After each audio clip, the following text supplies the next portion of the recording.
आ जाइए।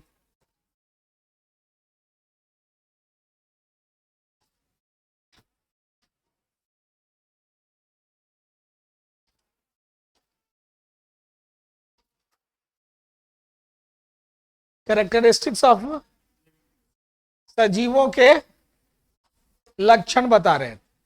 नहीं, जिसमें हमने आपको कौन कौन लक्षण बता दिए थे। सबसे पहले आपको बता दिए थे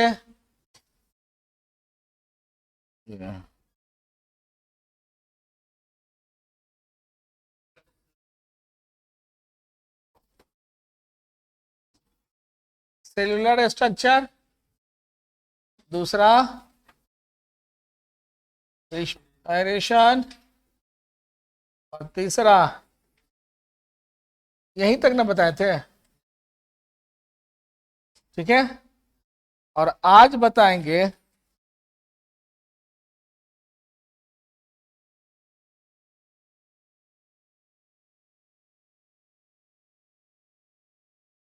एस्क्रिएशन। ना, एस्क्रिएशन का हिंदी क्या हुआ? उत्सर्जन।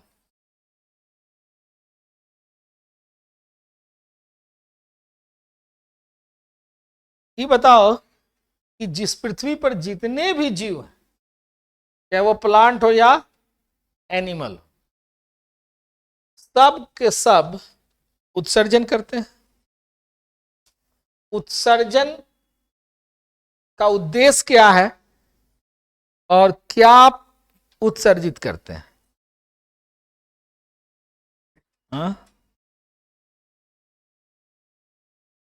वेस्ट मटेरियल को, ये वेस्ट मटेरियल उसके शरीर में आया कहां से?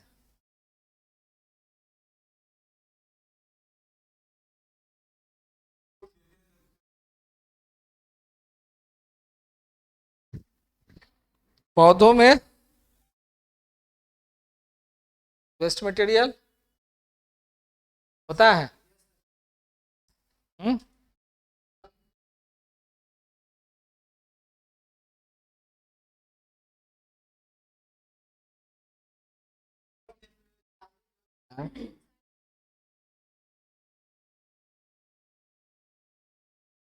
चलिए पहले लिखिए तो, दो लाइन लिखिए तो उसको बाद में बताते हैं। उत्सर्जन,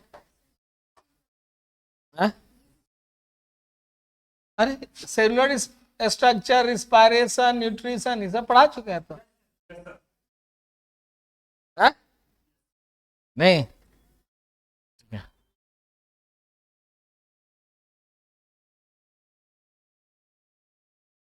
जीवधारियों के शरीर में लिखिए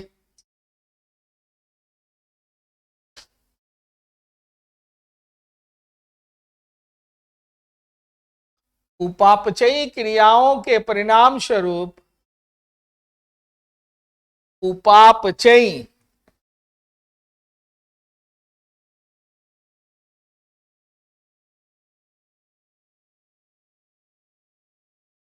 क्रियाओं के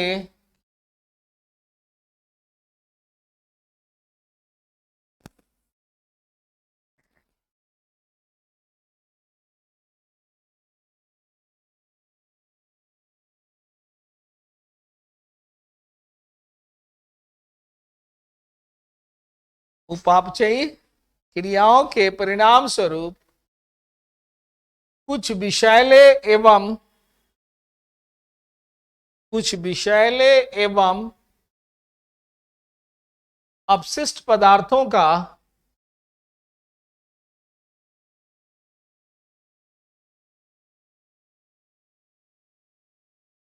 निर्माण होता है।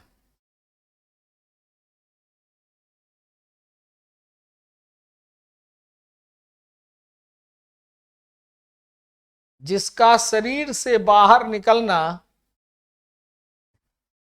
जिसका शरीर से बाहर निकलना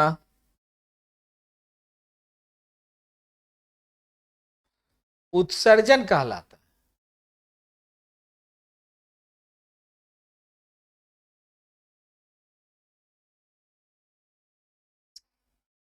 उत्सर्जन कहलाता है।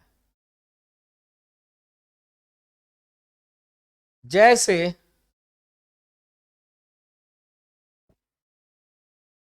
उत्सर्जित पदार्थ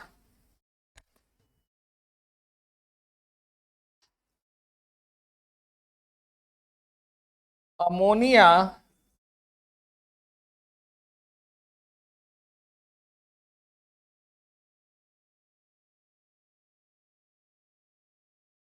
उत्सर्जित पदार्थ अमोनिया का उत्सर्जन उत्सर्जन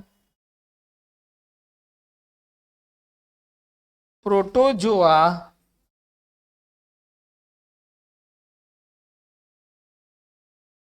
मछली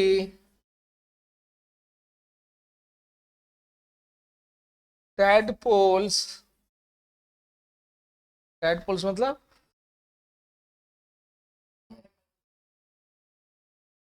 टैडपोल इत्यादि के द्वारा होता है।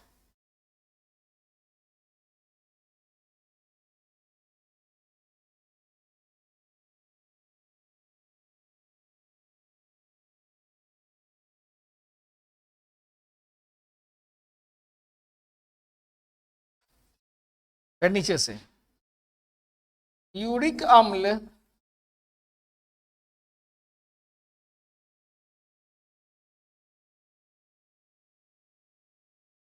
इसका उत्सर्जन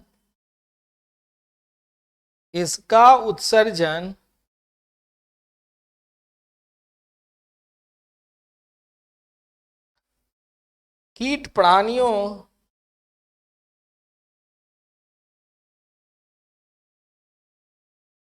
पक्षी सरीसृप रेप्टाइल्स सरीसृप इत्यादि के द्वारा होता है।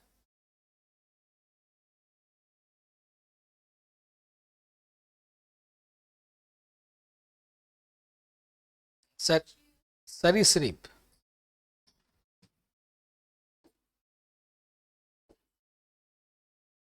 सरीसृप जिसको कहते हैं रेप्टाइल्स रेप्टाइल कहलाता है जो रेंग कर चलता है के द्वारा होता है।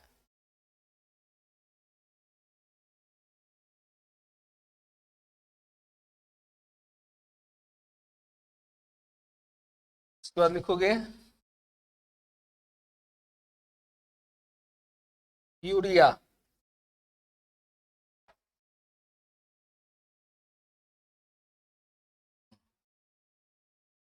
यूरिया का उत्सर्जन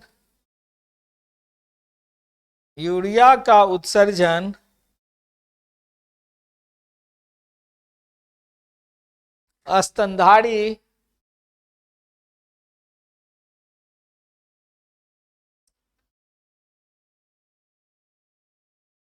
मेढक इत्यादि के द्वारा होता है।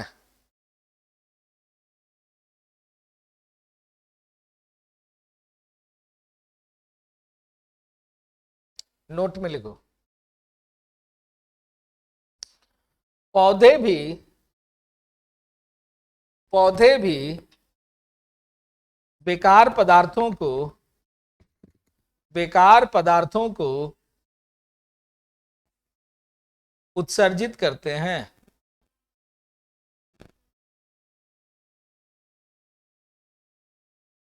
जैसे छाल रेजिन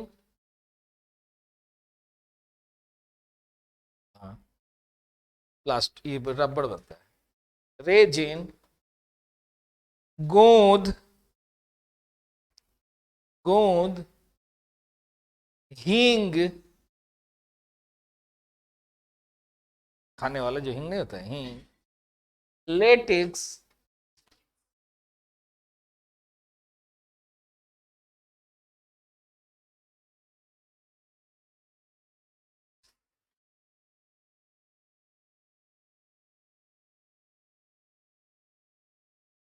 लेटेक्स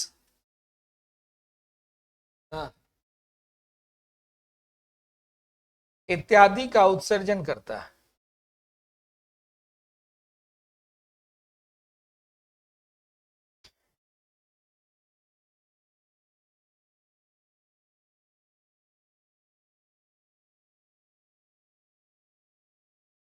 ठीक है,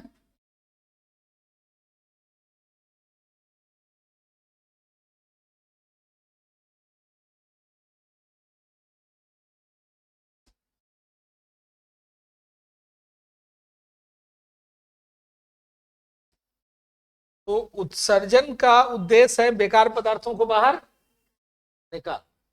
और ये बेकार पदार्थ जो बनते हैं वह किसके कारण बनते हैं? मेटाबॉलिक प्रोसेस के द्वारा। नहीं, हाँ? अब आपके मन में आता होगा कि सर मेटाबॉलिक प्रोसेस है क्या? हुँ? तो सिंपल भाषा में समझ लो, वो क्रिया जो इंजाइम और हार्मोन की मदद से हो, सारे के सारे मेटाबॉलिक प्रोसेस होते हैं। जीवधारी दो तरह के प्रोसेस करता है, एक मैकेनिकल और दूसरा मेटाबॉलिक। मैकेनिकल प्रोसेस जो होगा वो किसी न किसी मशीन के द्वारा। आप मोटरसाइकिल चलाते हो, driving is the mechanical process, riding is the mechanical process. बिना मशीन पे वो नहीं कर सकते। लेकिन digestion is the metabolic process, कि बिना हार्मोन एंजाइम का वह नहीं हो सकता। यानी कि जीवों में होने वाले सभी क्रिया को मेटाबॉलिक प्रोसेस कहेंगे। जीवों में होने वाली सभी क्रिया को मेटाबॉलिक प्रोसेस कहेंगे। यह मेटाबॉलिक प्रोसेस जो है, जिसको हिंदी में क्या कहते हैं? उपापचय। ये उपापचय क्रिया आपको दो प्रकार की, एक को कहोगे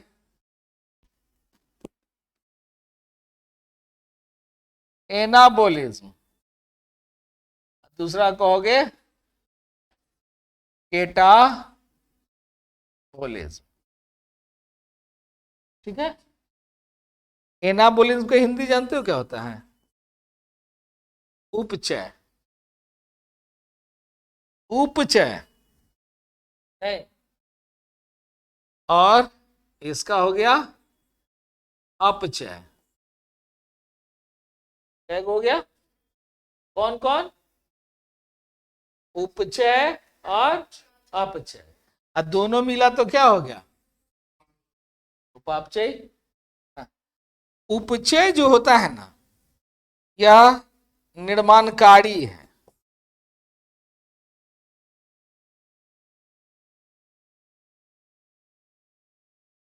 यानी कि यह सिंथेसिस है या सिक्रेशन है। ठीक है, जैसे डाइजेशन, न्यूट्रिशन क्या हुआ? निर्माण के लिए कि विनाश के लिए? है? और ई जो क्रिया हो गया वो हो गया विघटनकारी। तो इसका एग्जाम्पल क्या हो जाएगा?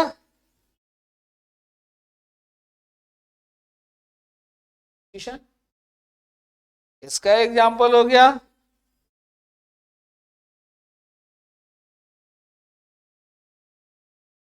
फोटोसिंथेसिस।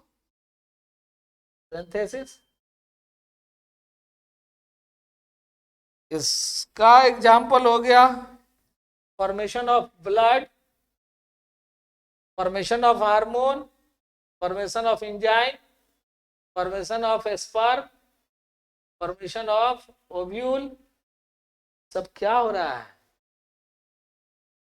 बन रहा है कि विनाश हो रहा है? और विनाश में आपका क्या हुआ? रिस्पायरेशन,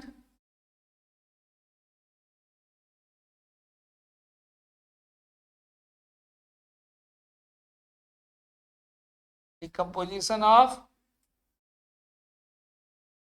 डेड आरबीसी, शरीर में जो आरबीसी मर गया ना उसका डिकम्पोजिशन हो जाता है किस चीज में, बिलिरुबिन और यूरोक्रोम में। किसमें हो गया, बिलिरुबिन और हाँ। अब रिस्पायरेशन में किसका डिकम्पोजिशन, रिस्पायरेशन में किसका डिकम्पोजिशन होगा,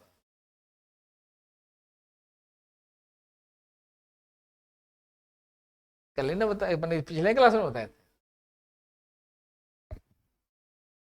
ग्लूकोज का।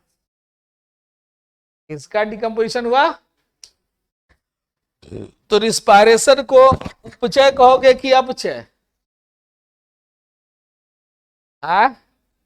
अपचय, और डाइजेशन को उपचय। नहीं, इस सारा का सारा आपके यहाँ होता है कि नहीं होता है, आपके बॉडी में होता है कि नहीं होता है जी, अब आप बताओ कि शरीर से पसीना का निकलना और मुंह से लार का निकलना दोनों अपचय है कि उपचय है,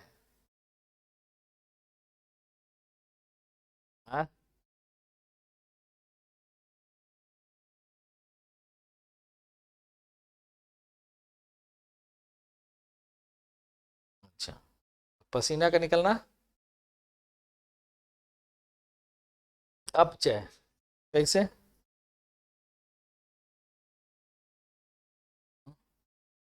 देखो एक्सक्रिएशन और सिक्रेशन, जहां सिक्रेशन शब्द रहेगा वह हो जाएगा उपचय, जहां एक्सक्रिएशन होगा वो क्या हो जाएगा, अपचय। तो आपके मुंह में पसीना एक्सक्रिएट करता है कि सिक्रेट करता है, उत्सर्जित होता है कि निष्कासित होता है, ये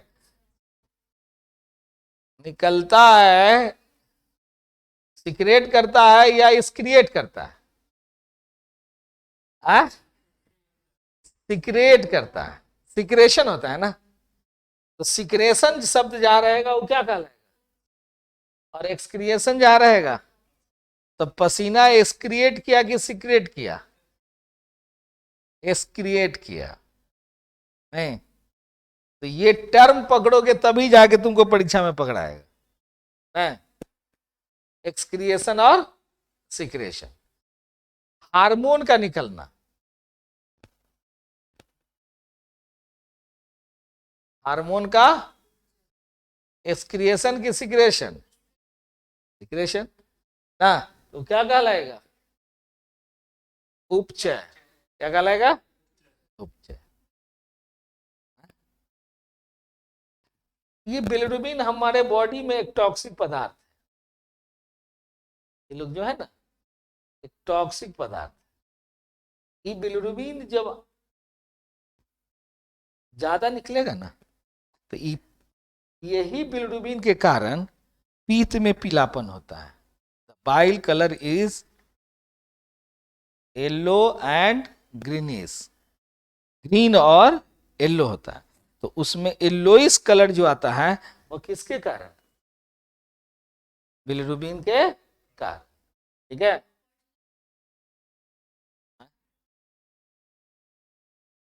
यही सब तो पॉइजनस है ना, हाँ यही सब ना पॉइजनस है, पॉइजनस का मतलब टॉक्सिक, जो हमारे लिए शरीर में रह गया तो वो हमारे शरीर को हार्म करेगा ना। यूरोक्रोम, ये जब ज्यादा रहेगा तो यूरिन का कलर पीला हो जाएगा, नहीं ना, और ये दोनों जब ज्यादा रहता है तो जॉन्डिस हो जाता है, जॉन्डिस रोग में देखते नहीं, पीलापन आ गया, यानी कि आपके ब्लड में ये दोनों ज्यादा हो गए, यानी कि आपके बॉडी में टॉक्सिक पदार्थ ज्यादा हो गया, ना, देख ना, उसको जबरदस्ती नींद आ रहा है, सो नहीं रहा, तुम ही को कह रहे हैं। हाँ, जबकि आ रही है ना, झपकी आना अच्छी बात नहीं। नींद आना बहुत अच्छी बात। नींद अगर आती है तो समझो कि बहुत खुशी की बात। लाखों लाख रुपया लोग खर्च करते हैं, हे भगवान हमको नींद आ जाए रात में। वो सब बेचारा को देखो कितना परेशान रहता है, उसको नींद नहीं आती। सुबह जब उठता है तो चादर की सिलवटें बताती हैं कि रात कितनी बेरहमी से गुजरी है। नहीं, कचमच करके रह जाता है, नींद नहीं। और उसके लिए लोग वो बहुत पैसा भी खर्चा करता है ना, लेकिन नींद नहीं आती। नींद अगर किसी को आ रही है तो अच्छी बात, लेकिन झपकी आना अच्छी बात नहीं। झपकी को आता नहीं है, झपकी को हम लोग बुलाते हैं। नहीं, कहते आओ आओ आओ, नहीं, आओ, नहीं। और जबकि आने का क्या कारण हो सकता है? नींद नहीं आने का तो बहुत सारा कारण है, लेकिन झपकी आने का जानते हो कारण क्या है?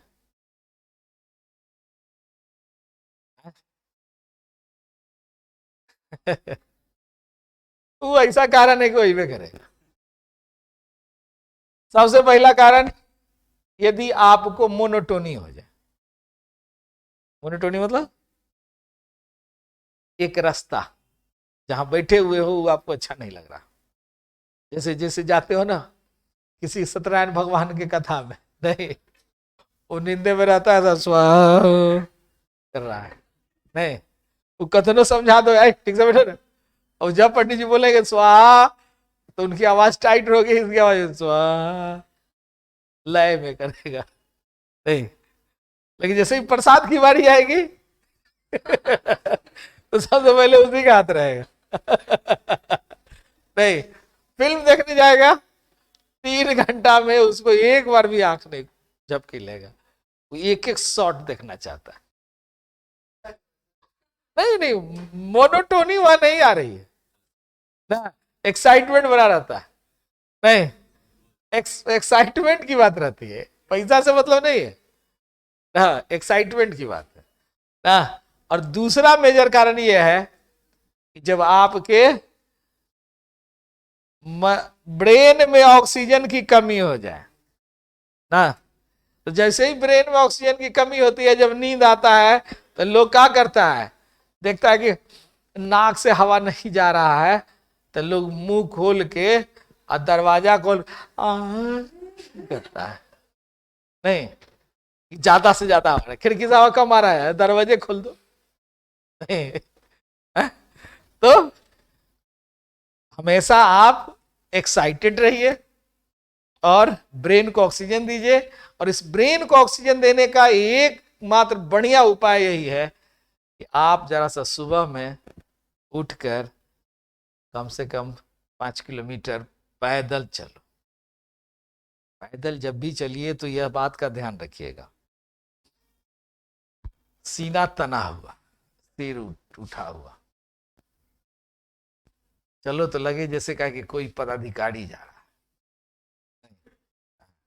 ये न कि देखोगे ना, कोई पदाधिकारी दौड़ते रहता है, पीछे पीछे बॉडी गार्ड कैसे दौड़ता है ना, हाँ?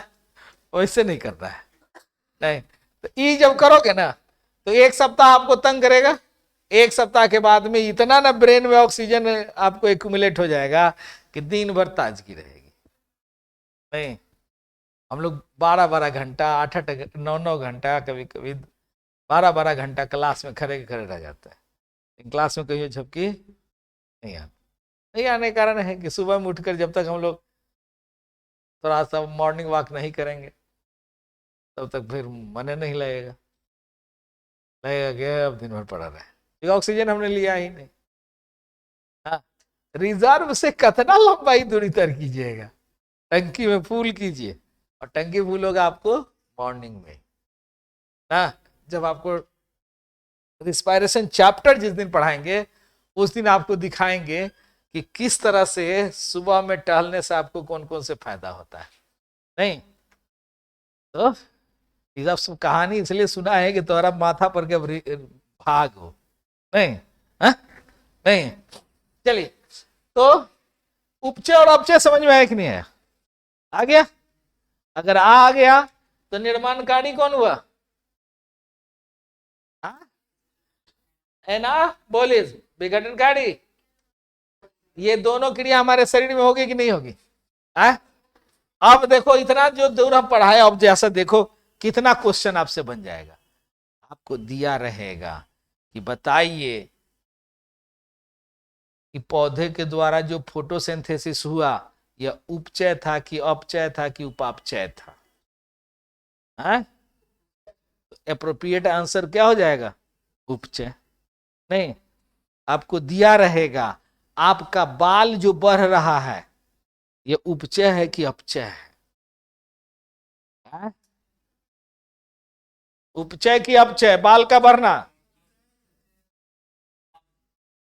बाल जो बढ़ता है ना वह एनाबोलिज्म से कि केटाबोलिज्म से? अरे बाल कब बढ़ेगा? जब आपके शरीर का कोशिका मरेगा तब ना। हाँ? नाखून बढ़ता है ना, अपचय से कि उपचय से? अपचय से बढ़ता है ना। कोशिका यहाँ जो है देखते हो ना, ये उजला वाला भाग, ये जिंदा भाग है, ये जब मरेगा तो उसको ढकेल देगा, ढकेलते जाएगा, वो आगे बढ़ जाएगा। जैसे मान लो कि कभी इसमें मेहंदी लगा लिया ना, मेहंदी का रंग तो जाता नहीं है, कतनो साबुन लगा लो तो। और जैसे जैसे उभरता जाएगा, नाखून काटते जाओगे, देखोगा कि ये तो बीच में आ गया, आधा लाल आधा उजला। हाँ? कैसे हो गया?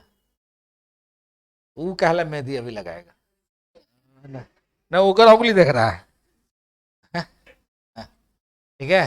तो इसलिए ये होता है, तो पढ़ेगा तभी ना होगा जी, ठीक ना। तो ये इस तरह से आपसे क्वेश्चन पूछा जाएगा। आपसे पूछा जाएगा कि मूत्र का रंग पीला किसकी उपस्थिति के कारण? यूरोक्रोम के उपस्थिति का? नहीं, पीत में पीलापन किसके कारण? अगर डॉक्टर साहब के पास गए और वो कह दिए कि बिलिरुबिन टेस्ट करा के आओ, तो उनको किस बात का शक हुआ? जॉन्डिस का शक हो गया। बाइल, बाइल जो होता है ना वो हमारे शरीर में निकलता है लीवर से। हाँ, पी ना, पीप नहीं, वो तो पस हो गया। पीत निकलता है जो हमारे भोजन को क्षारीय बनाता है ना। आज हमारा भोजन जो खाते हैं ना, स्टोमक में जाने के बाद वो एसिडिक हो जाता है, अब पीत निकल कर उसको क्षारीय बना देगा, न्यूट्रलाइज करेगा उसको ना, इसलिए बनता है। कभी कोई नहीं देखते हो खट्टा ढेकार आने लगता है, तो खट्टा ढेकार जो आता है वो बेसिक के कारण, और जब आपको गर्दन में जलन जैसा होता है वो एसिडिटी के कारण। इसका मतलब है कि पीत आपका ठीक से निकला नहीं है। अगर पीत ठीक से निकलेगा तो ये सब रोग नहीं। नहीं, ठीक है। हाँ, मेटाबॉलिक का मतलब हो गया कि शरीर में होने वाले जितने जैविक क्रिया, उसको सम्मिलित रूप से क्या कहोगे? जो क्रिया से हमारे शरीर में निर्माण होगा उसको एनाबोलिज्म, और जिससे शरीर में विघटन होगा उसे, सीधा बात है। और समझ में आ गया? नेक्स्ट लिखिएगा,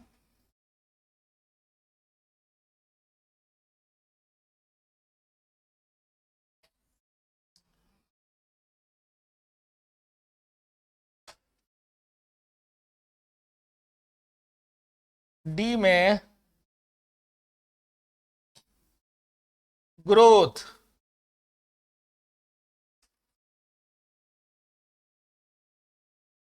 ग्रोथ मतलब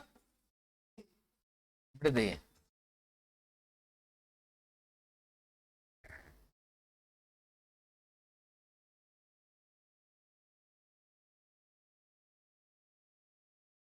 देखो सभी जीवधारी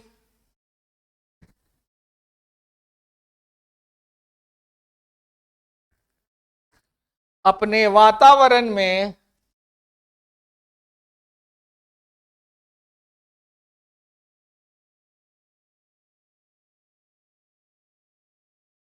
पूर्णतः पूर्णतः समायोजन के लिए पूर्णतः समायोजन के लिए एडजस्टमेंट एडजस्टमेंट समायोजन के लिए शरीर के आकार प्रकार को शरीर के आकार प्रकार को बढ़ाते हैं।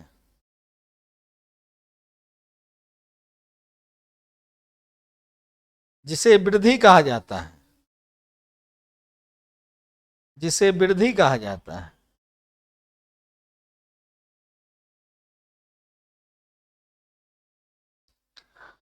जीवों में यह वृद्धि जीवों में यह वृद्धि तब संभव होता है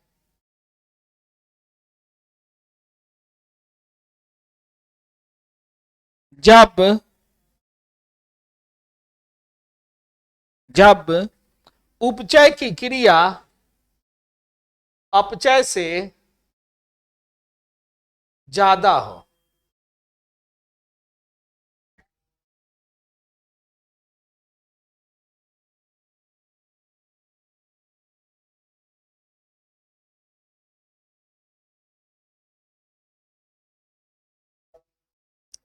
तो वृद्धि का उद्देश्य क्या है? हाँ? वृद्धि का उद्देश्य क्या है?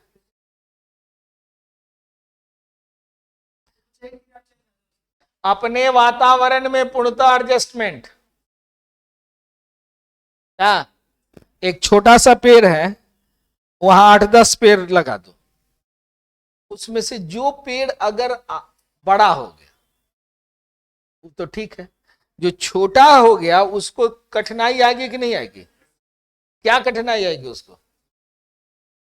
धूप नहीं मिलेगा, नहीं जल नहीं मिलेगा ना, स्पेस नहीं मिलेगा, नतीजा क्या होगा? उसका एडजस्टमेंट होगा। तो वो चाहेगा ना कि हम ज्यादा से ज्यादा आगे बढ़े। आपके मोहल्ले में पड़ोसी आपका 2 तल्ला मकान बना लिया, नहीं तो आपके मकान का हवा धूप रोक लिया ना जी, तो आप क्या करोगे कि उसका 2 तल्ला मकान ढा दोगे? बोलोगे कि क्या बढ़ाया है? हाँ, अब बोलोगे तो मान लेगा वो तोरा जमीन में बना रहा है। अरे तो बना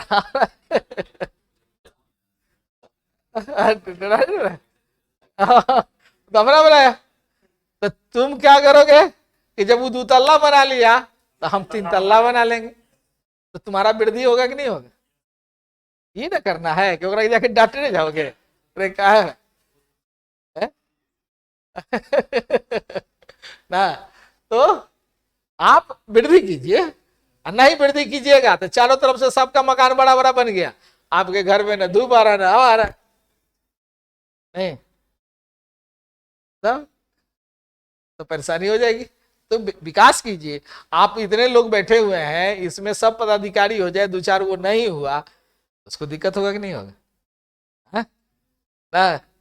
वो चलेगा गाड़ी से, लाल बत्ती वाला गाड़ी रहेगा, 2-4 को बॉडी गार्ड रहेगा, और तुमको देख के कहेगा अरे हट हट पट, नहीं तुम कहोगे ना साथ ही पढ़ते थे, अरे देखो इसके से बतिया रहा है। ठीक है, तो इसलिए वृद्धि किस लिए चाहिए? जिस समाज जिस वातावरण में, उस वातावरण में पूर्णतः एडजस्टमेंट हो, मेरा समायोजन हो पाए, नहीं तो धीरे धीरे ये समायोजन में समस्या उत्पन्न हो जाती है। और यह कब होगा?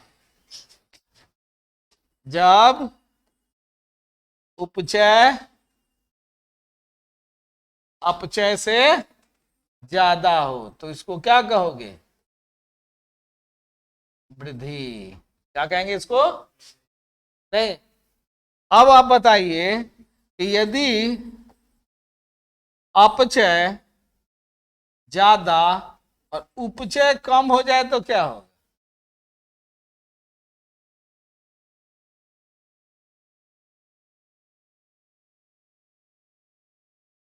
हम्म?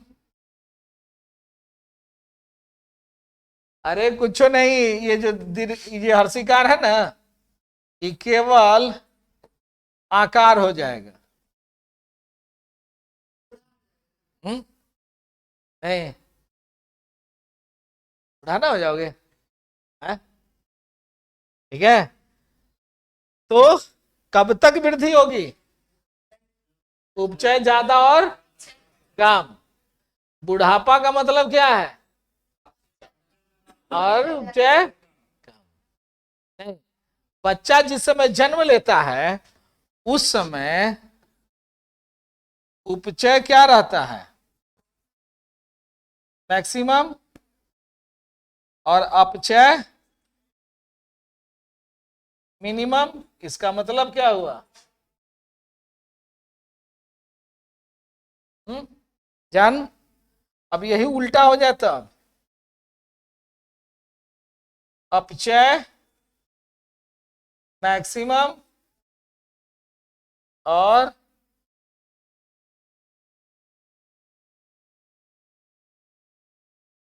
उपचय मिनिमम या जीरो। तो इसको क्या कहोगे? मृत्यु।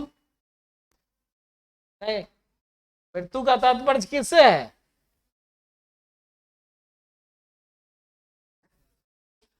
अब जब डेड बॉडी हो गया, अब उसको कतनो घी लगाओगे और कतनो अगरबत्ती दिखाओगे तो अगर शरीर में डेवलपमेंट होगा तो धीरे धीरे क्या होगा? सड़ेगा ही सड़ेगा। तो सड़ना का मतलब क्या है? विघटन के निर्माण, डिकम्पोजिशन की सिंथेसिस। तो डिकम्पोजिशन हो गया तो अपचय कुपचय। आ अपचय ना। अभी ये देखो, उपचय अपचय में कंफ्यूज हो रहा है। हाँ, ठीक है। हाँ? अगर 20 साल का बूढ़ा देखे हो? नहीं देखा है? देखो ना,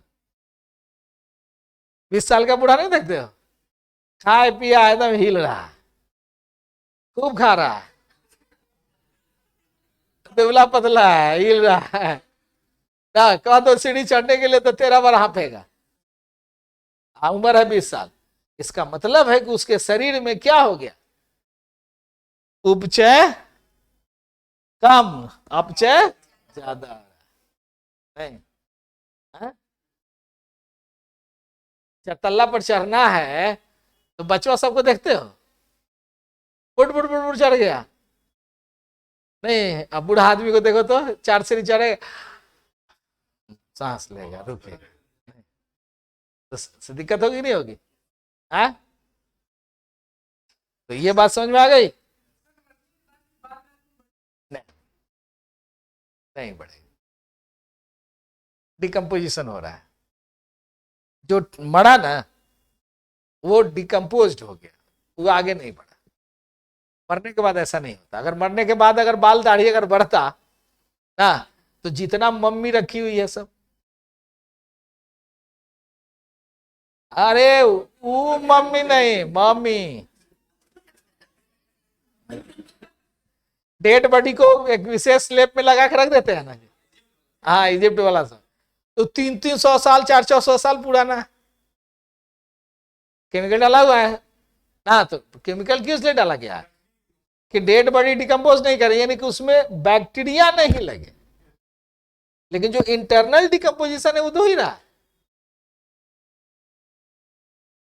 जाके देखो, 3 साल 4 साल पुराना मम्मी जो है, 300 साल 400 साल पुराना रखा हुआ है ना। तो क्या है? तो केवल एक ढांचा के रूप में रह गया, इंटरनल डिकम्पोजिशन सब हो गया। अगर उसके शरीर में बाल और दाढ़ी बना रहता तो बताओ ना, जैसा कि रोज दिन सेविंग करते हो और फिर थोड़ा सा आ जाता है। हाँ?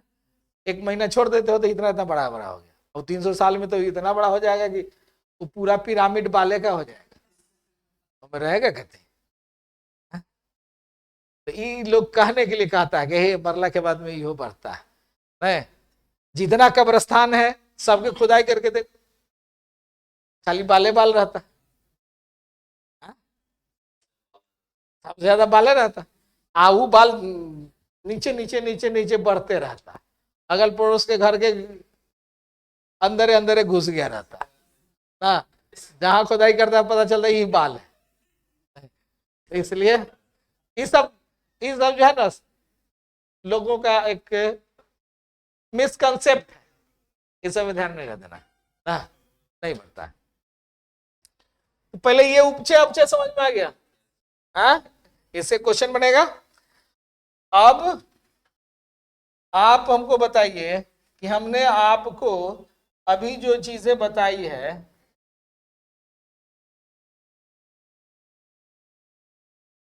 रिस्पायरेशन बताया ना जी, न्यूट्रिशन, एक्सक्रिएशन और ग्रोथ, इस सब को कहोगे लाइफ प्रोसेस। क्या कहेंगे?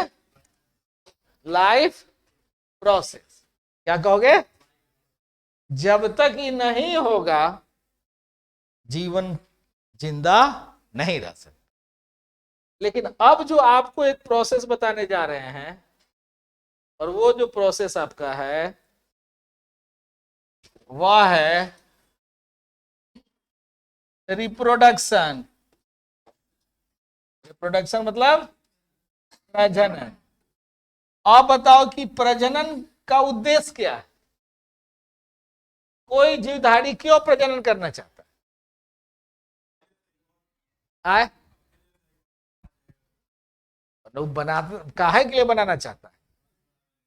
वंश बढ़ावेला। अब बेटी हो गया तो वो वंश गया, वंश तो बेटी का ना वंश हो गया जी। आज काहे जो है सो सोनिया गांधी राहुल गांधी का प्रधानमंत्री बनाना चाहती है? ओकरा से जोग तो सुनिए, ये लगती है प्रियंका। नहीं, क्योंकि अब जब जैसे ही प्रियंका बन जाएगी तो अब जो नेहरू खानदान खत्म, अब पाटरा खानदान हो जाए। लालू प्रसाद यादव काहे नहीं बना लिए मीसा भारती को? काहे कहे कि ना ना ये बनेगा। अब लालू परिवार खत्म, अभी तो मीसा परिवार हो जाता ना। क्या? तो प्रजनन का उद्देश्य क्या है? लिखो, लिखो प्रजनन का उद्देश्य लिखो। सभी जीवधारी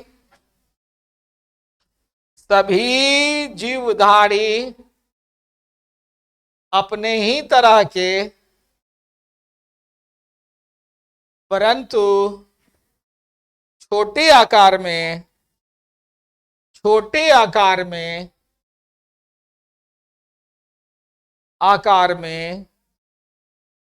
बच्चों को या संतान को जन्म देते हैं। संतान को जन्म देते हैं, जिसे प्रजनन कहते हैं।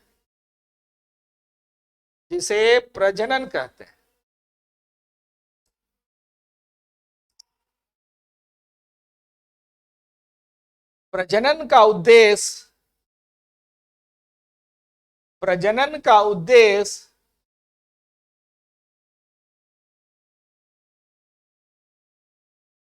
अपने प्रजाति के अस्तित्व को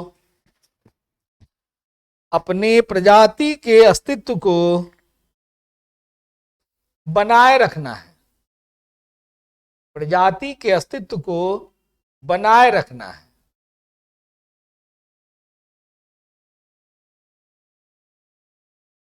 यदि कोई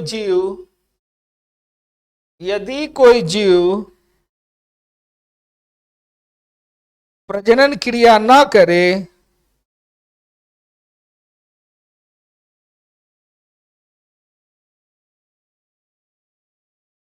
तो वह इस पृथ्वी पर वह इस पृथ्वी पर से विलुप्त हो जाएगी।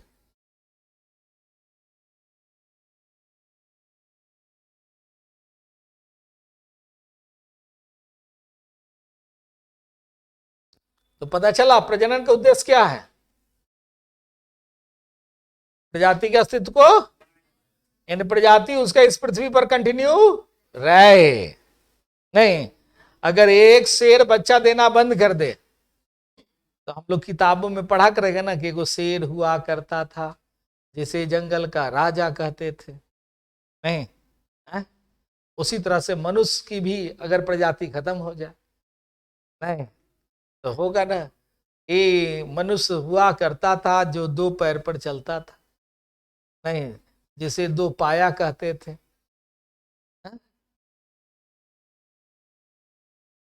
तो नहीं मनुष्य होगा तो जानवर तो पढ़ेगा ना जी। कोई ना कोई तो ही नहीं जाएगा, मनुष्य नहीं पढ़ेगा, वो तो पढ़ेगा।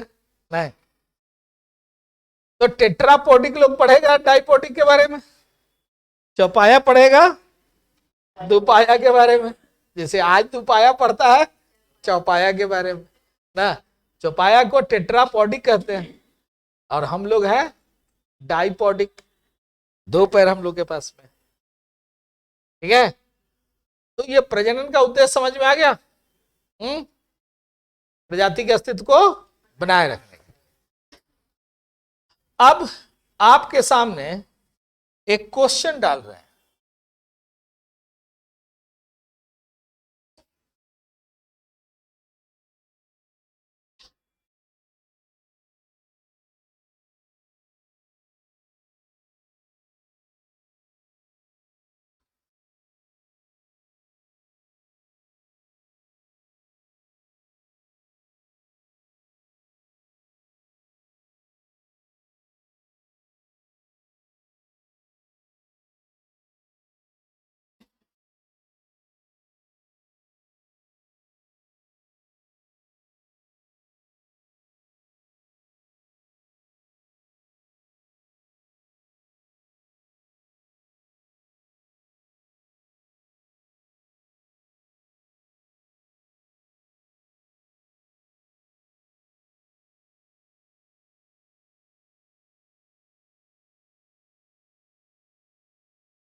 बताओ।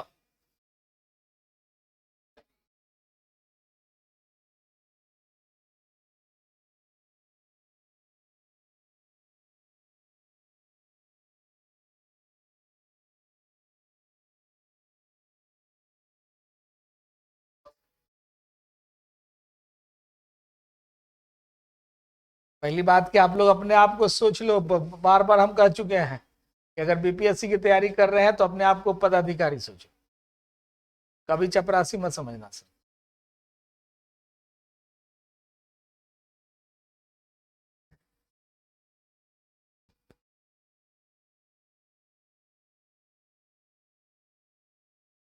जीवों के अस्तित्व के लिए आवश्यक नहीं है।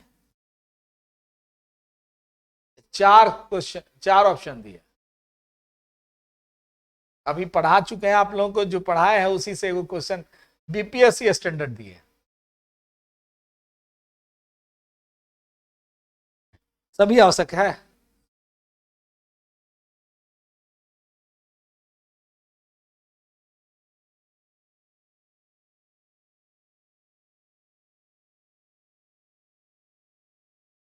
यानी कि आंसर डी हो गया।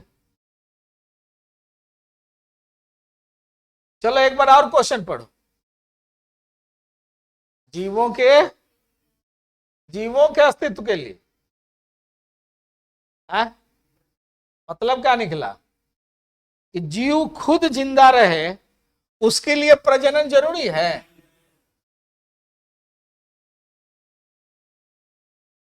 जीवों के अस्तित्व का, जीवों के प्रजाति थोड़ा कह रहा है। जीव इस पृथ्वी पर जिंदा रहे उसके लिए क्या चाहिए? Life process. और लाइफ प्रोसेस चाहिए ना जी। आइए देखिए ये क्या है लाइफ प्रोसेस। ये चार को क्या आपको बताएं लाइफ प्रोसेस। तो लाइफ प्रोसेस किसके लिए?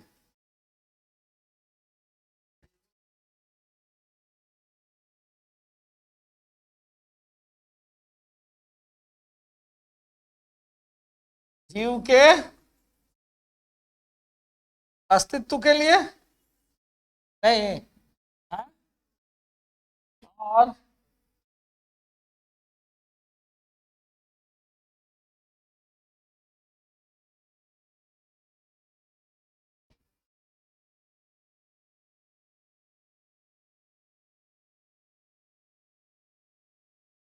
रिप्रोडक्शन किस लिए?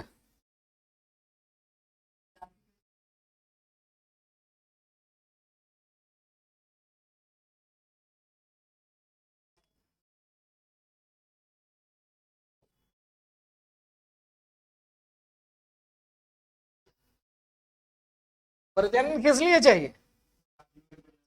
हाँ? एगो शेर जन्म एक शेर बच्चा जन्म ना दे तो कल होकर मर जाएगा। हाँ? ऐसे तो सलमान खान को तो डूब के मर जाना चाहिए। हाँ? नहीं। हाँ? नहीं। लेकिन सलमान खान जिंदा है किसके कारण? कटरीना कारण। हट। सलमान खान जिंदा है किसके कारण? क्योंकि उसमें रिस्पायरेशन हो रहा है, न्यूट्रिशन हो रहा है, एक्सक्रिएशन हो रहा है और ग्रोथ हो रहा है, इसके कारण वो जिंदा है। हाँ? लेकिन सलमान खान का अस्तित्व जिंदा है, लेकिन सलमान खान जैसे प्रजाति चाहिए तो उसके लिए उसको क्या करना पड़ेगा? रिप्रोडक्शन होगा। नहीं तो क्या आपने सीखा? जीव के अस्तित्व और जीवों के प्रजाति के अस्तित्व। इसलिए जब क्वेश्चन जब आपको आएगा तो आप इस पर ध्यान रखिएगा पूछ क्या रहा। यही सब बीपीएससी में थोड़ा सा दे देता है। हाँ, हल्का सा डिफरेंस रहता है, उसी में बच्चा गड़बड़ा जाता है। तो इसलिए कहते हैं कि पदाधिकारी का सोच रखोगे तब ही नहीं यहां तक आपकी बात सोच पाओगे कि जीव के अस्तित्व पूछ रहा है कि जीव के प्रजाति के अस्तित्व। जैसे वो क्वेश्चन और देखो,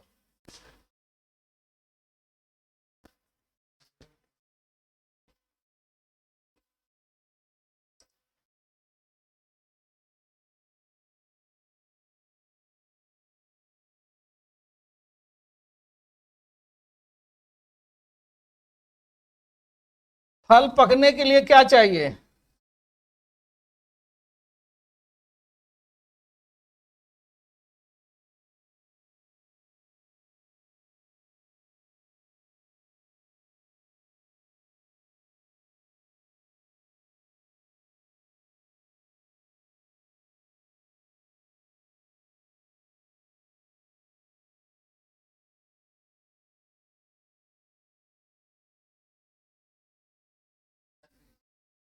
हाँ?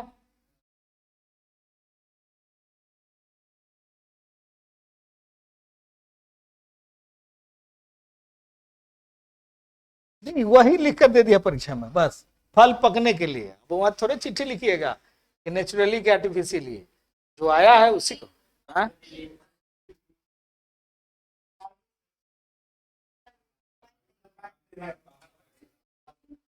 हाँ?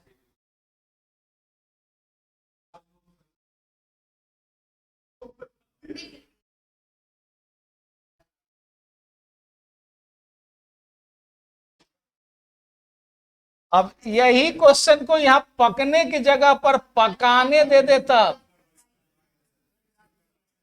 हाँ? क्या हो जाता? जी नहीं, जब पकने के लिए कहेगा ना तो इथिलीन, अब पकाने के लिए एसिटिलीन। कार्बाइड जो है वो कार्बाइड तो कोई शब्द है नहीं, कार्बाइड नहीं होता है, या तो कैल्शियम कार्बाइड या अल्युमिनियम कार्बाइड। कार्बाइड का मतलब क्या हुआ? Carbon compound. कार्बन कैल्शियम के साथ मिलेगा तो कैल्शियम कार्बाइड ना चाहिए। आप बाजार में खूब सुनते रहे कार्बाइड से पकाया, कार्बाइड से। वो कार्बाइड से नहीं पकाया, वो कैल्शियम कार्बाइड से पकाया। शॉर्ट में हम लोग कैल्शियम छोड़ देते हैं, कार्बाइड कार्बाइड पढ़ने लगते हैं। हाँ वो छोड़ो ना, हम तो देखे हैं कि दुकान पर गया, कहा माथा दर्द का दवाई है, और दुकानदार दे देता है। हाँ नहीं, अच्छा तुम दवाई की दुकान पर जाते हो तो क्या कहते हो कि माथा दर्द का दवाई है, पेट दर्द का दवाई है? वो बताओ कि दुकानदार पेट दर्द का दवाई काहे बेचेगा? नहीं, तो वो समझ जाता है कि वो पेट दर्द दूर करे वाला दवाई मांग रहा है, और आप जाके मांगते क्या हो? दर्द वाला दवाई है। ये कहाँ कहते हो? तो उसी तरह से हम लोग कैल्शियम कार्बाइड कहना छोड़ दिए, तो परीक्षा में यही चीज दे देगा, कार्बाइड दे देगा। 99% बच्चा कार्बाइड लगा के आएगा। तो इसलिए इथिलीन, इथिलीन जो है प्राकृतिक रूप से, और एसिटिलीन कृत्रिम रूप से, ऐसे ना होगा, कृत्रिम, कृत्रिम रूप से नहीं। शब्द में कहां अंतर हो रहा है, देख रहे हो ना, पकने और पकाने, यही थोड़ा सा डिफरेंस रहता है। अब विद्यार्थी जब पढ़ता है, ओ पकाने वाला मिल गया रे, लगाओ लगा लगा लगा, लेकिन वहां रुकिए। हल्का जब भी क्वेश्चन आए, आसान जब क्वेश्चन रहे, तो वहां पर आप ध्यान से रुकिएगा। कैल्शियम कार्बाइड जो होता है ना, ये कैल्शियम कार्बाइड जो है, इस पर जब जल से अभिक्रिया कीजिएगा तो आपको बनेगा एसिटिलीन। क्या बनेगा? एसिटिलीन फॉर्मूला बनेगा ना। और यही फल को पकाता है, और यही एसिटिलीन है कि तनका सा माचिस मार दोगे तो तुरंत जल के राख कर देगा। यही एसिटिलीन है जो वेल्डिंग करने वाला नहीं होता है, जो वेल्डिंग नहीं करता है सब, मेटल वेल्डिंग, गैस वेल्डिंग, ओकरा में वही गैसवा रहता है। जलता है तो देखो कितना तेज हीट देता है, ये गला देता है। हाँ, जलता है तो मेटल गला देता है, जब नहीं जलता है तो फल गला देता है। नहीं तो सोचो कर काम है गलाना। तो यहां तक कुछ बात समझ में आई? हाँ ठीक है, चलिए बाकी अब अगले रोज बताएंगे ना, ठीक है। और पढ़ाई के मामले में एकदम निश्चिंत रहना सर।